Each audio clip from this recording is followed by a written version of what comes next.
Naturellement, tu n'étais pas seule. Mais si. Dans cette tenue. Justement, est-ce que c'est une tenue pour recevoir? Je suis fatiguée. Alors bon. J'en ai assez d'être la femme la plus trompée de Paris. Que se passe-t-il? Mais je viens de te le dire. Je ne supporte plus que tu couches avec tout ce qui porte un jupon. Oui. Et pourquoi spécialement aujourd'hui? Cela fait des années que ça dure. Je ne sais pas. C'est comme ça. Je me suis réveillée ce matin et je me suis dit, ça suffit. J'en ai assez de porter des cornes. Mais Antoinette, c'est un petit peu tard. Pardon? Bien oui, cela va faire des années que je vagabonde et tu arrives là tout à trac et tu nous ponds un fromage. Quoi? Et tu ne t'arrêteras donc jamais? Oh, je ne pense pas, non? Et quel culot! Il n'a même pas honte. Non? Tu me méprises donc à ce point? Ah, pas du tout. Tu es une bonne femme, honnête, sincère, exquise. Jamais passion ne fut plus justifiée par la raison que la mienne.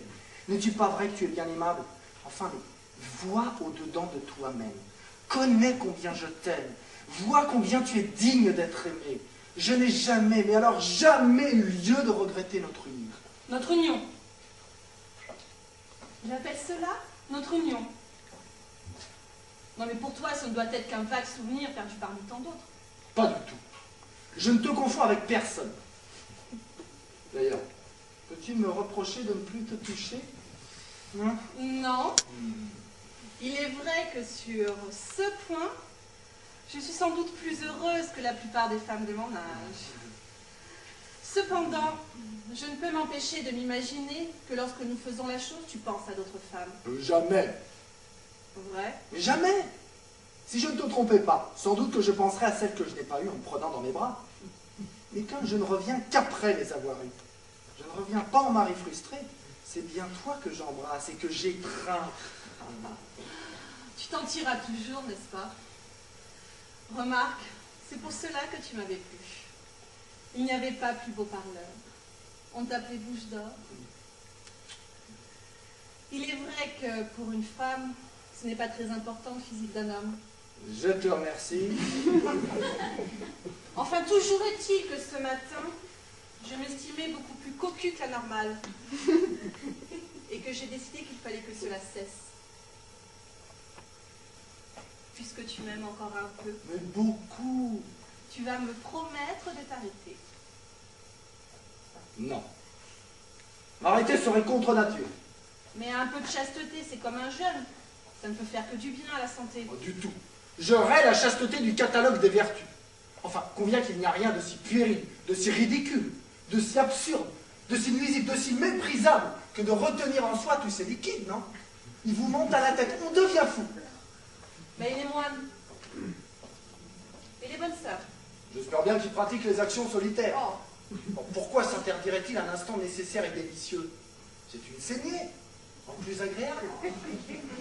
Qu'importe la nature de l'humeur surabondante et la manière de s'en délivrer, si repompée de tous ses réservoirs, distribuée dans toute la machine, elle s'évacue par le cerveau. Une autre voie plus longue, plus pénible et dangereuse, en sera-t-elle moins perdue? La nature ne souffre rien d'inutile, et comment les moines seraient-ils coupables de l'aider lorsqu'elle appelle à son secours par les symptômes les moins équivoques? Ne la provoquons jamais, mais prêtons-lui la main à l'occasion. tu fais ce que tu veux.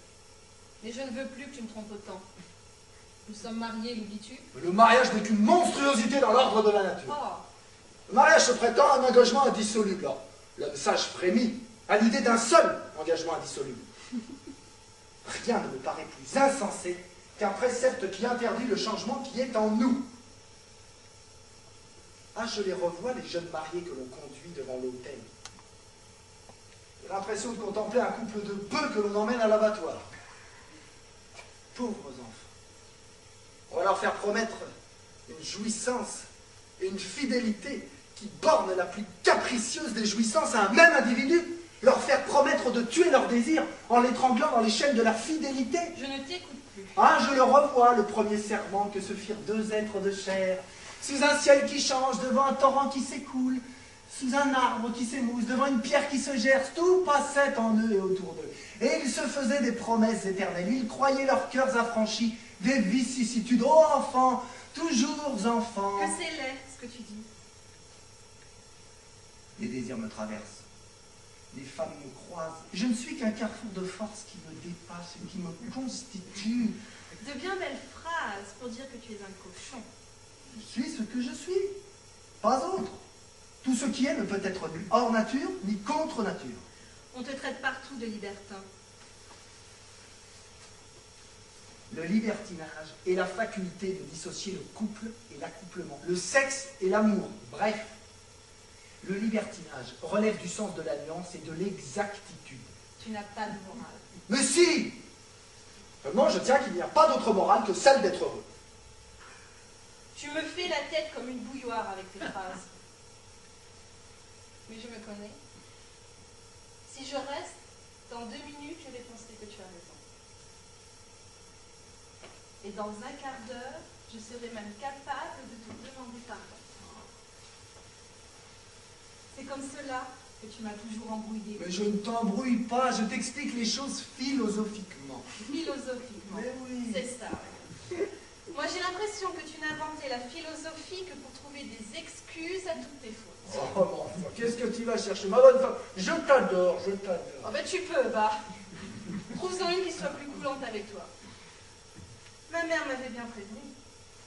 Celui-là, avec sa tête de brave gars, il va te rouler dans la farine, ma pauvre Nénette.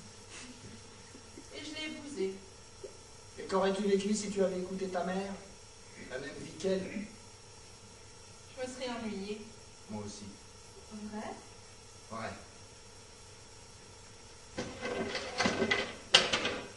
Il y a quelqu'un à côté? Mais non, qu'est-ce que tu vas? Non mais tu me prends pour une idiote. Il y a quelqu'un à côté. Enfin, je t'assure qu'il n'y a personne. Qui est là? Qui est là? Je veux savoir qui c'est. Très bien. Je vais te le dire. Il est brun, poilu, avec de la moustache, et il s'appelle Albert. Pardon.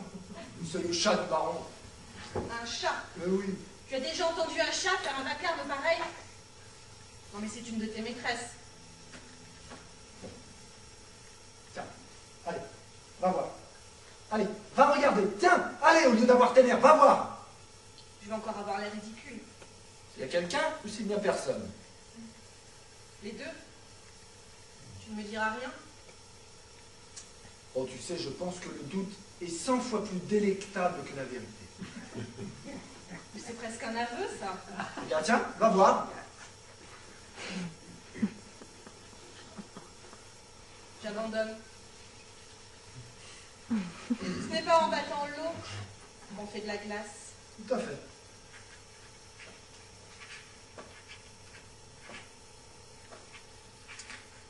Et naturellement, tu penses que je te suis fidèle, moi. Je ne sais pas, oui, je pense, oui. Non? Qui sait? Attends, reviens. Qu'est-ce que tu veux dire? Rien. Tu m'as trompé? Les hommes sont obligés de raisonner pour justifier leur tempérament, alors que les femmes le suivent. Qui sait? Attends, ne pars pas comme ça, reviens! Comment disais-tu à l'instant? Le doute est 100 fois plus délectable que la vérité. Oh oui, 100 fois.